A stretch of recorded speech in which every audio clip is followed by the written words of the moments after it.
Hello and welcome to the first in a new series of Doctor Who episode reviews. Now, with no new series being broadcast this year, I thought I'd go back and review some pre-Series 11 stories on the channel. I won't be reviewing every single episode in chronological order, as some other WhoTubers are doing. Instead, I'll be picking out specific stories from the archive that I think are interesting and worth reviewing, for whatever reason, good or bad. For this first review, I'm going to be taking a look back at the Series 6 story, The God Complex, or The God Complex, depending on where you put the emphasis. So sit back and enjoy. Oh, and praise him. Wait, what did I just say?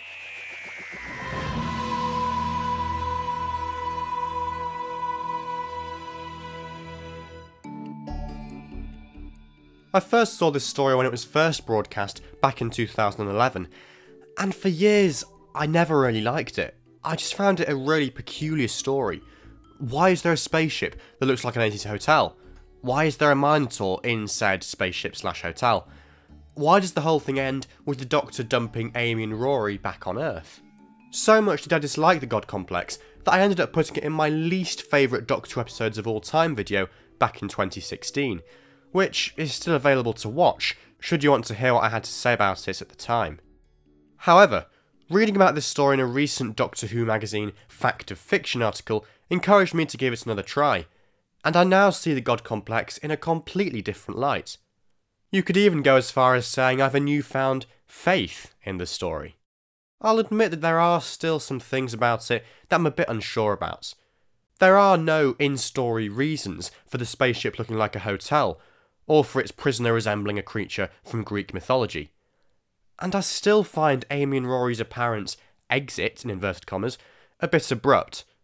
But there's also lots about this story that I appreciate much more, now I'm that little bit older. The script is very tight. Every scene is important and furthers the plot in some way. No time is wasted. It's the small details I really enjoy.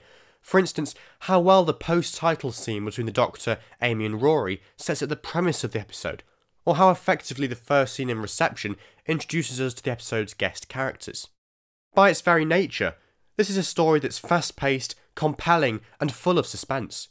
Just when you think you're getting the hang of things, Toby Whithouse drops another bombshell, including cameos from the Weeping Angels and Amelia Pond, Rita's death, the Doctor taking a peek inside his room, and the reveal at the end that the hotel is in fact a Matrix-style simulation, which, by the way, is executed brilliantly.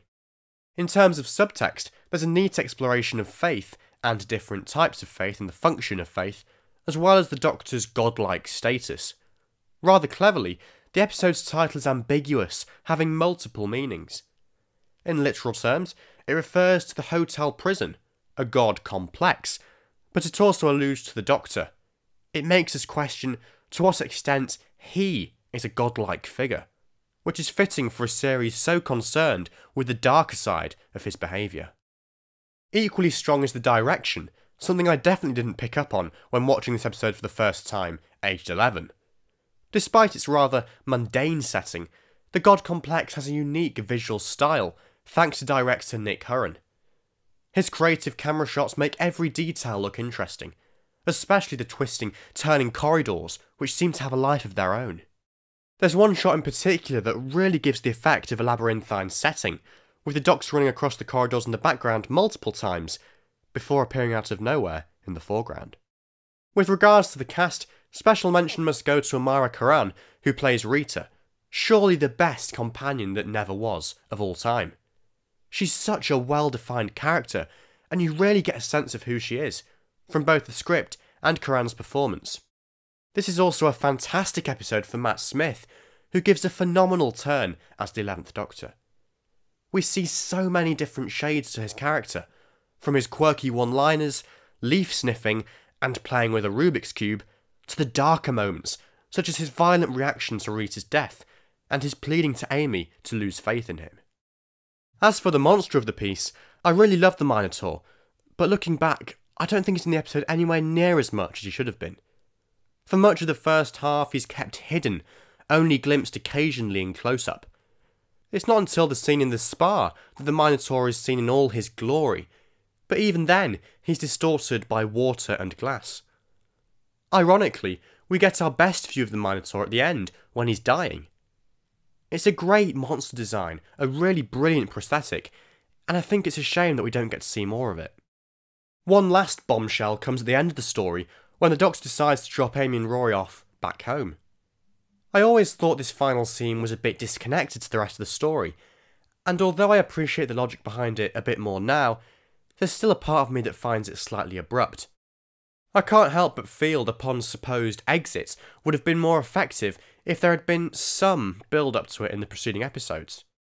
Up to this point, Series 6 had been somewhat pond-focused, with the couple travelling together on the TARDIS for the first time since their marriage. Episodes like The Doctor's Wife, The Ganger Two-Parter, and The Girl Who Waited all challenged their relationship with each other, but Amy's faith in the Doctor, which is at the crux of this episode, and him leaving her behind, is barely touched upon at all. A more explicit examination of the Doctor and Amy's relationship, in Series 6B especially, would have made the scene feel so much more justified, in my opinion. Imagine if she'd berated him for losing Melody, and gradually lost her faith in the Doctor over the course of the stories leading up to this one. Having said all that, in the context of the story, I think the Doctor dropping off the ponds feels perfectly warranted, even if Amy's line, "He's saving us," comes across as really corny. It's a rare case of the Doctor choosing to face the consequences of his actions, which is really interesting to see. I think it's always interesting to look back at an episode retrospectively and see how it fits into the wider context of a series, or an era, or a character arc when it's finished, in a way that's just not possible on first watch. For example, as a first-time viewer, you'd have no knowledge about the circumstances of the pond's real departure, which followed a year later in The Angels Take Manhattan. You'd still be none the wiser about what was in the Doctor's room, having not yet seen the time of the Doctor.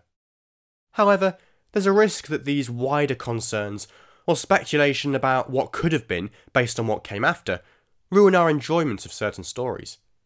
I think it's just as important to look at an episode objectively, putting aside what came before or what followed it, enjoying it for what it is, not for what it isn't. Overall, The God Complex is a fascinating Doctor Who story. Toby Whithouse's assured script twists and turns just as much as the hotel corridors in which the episode is set, whilst Nick Hurren's incredibly innovative direction helps to give it a distinct visual style. The hotel setting lends itself well to this psychological tale of fear and faith, and the Minotaur is a suitably sinister, if slightly underused, monster. However, in the end, the Minotaur's not the real focus of this story. It's suggested that there's another god stalking the corridors of the hotel, one who is all too familiar to the viewer. The events of this episode force the Doctor to come to terms with his own god complex, and the consequences his behaviour has on those around him. So much so that he decides it better for Amy and Rory's travels with him to cease. So that does it for this review.